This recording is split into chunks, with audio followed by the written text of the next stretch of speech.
21 may kuni O'zbekiston Respublikasi Bosh vaziri Abdulla Aripov Toshkentdagi Chorsuv dehqon bozoriga borgani haqida xabar tarqatildi. Ma'lumotlarga qaraganda, bosh vazir bozor faoliyati bilan tanishib, narx-navo, ayniqsa qishloq xo'jalik mahsulotining narxini ko'zdan kechirgan.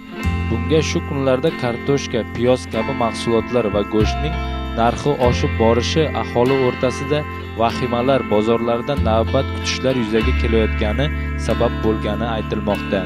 Ayni paytda Toshkent bozorida piyozning 1 kilo narxi o'rtacha 2000 so'mni, kartoshkaning narxi esa 5000 so'mni tashkil etmoqda.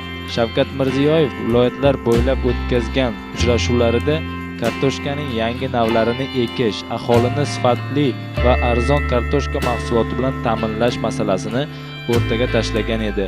Hukumat rahbari ham Chorsu bozoriga tashrifi chog'ida mumkin qadar kartoshka va piyozning narxini pasaytirishni buyurgan.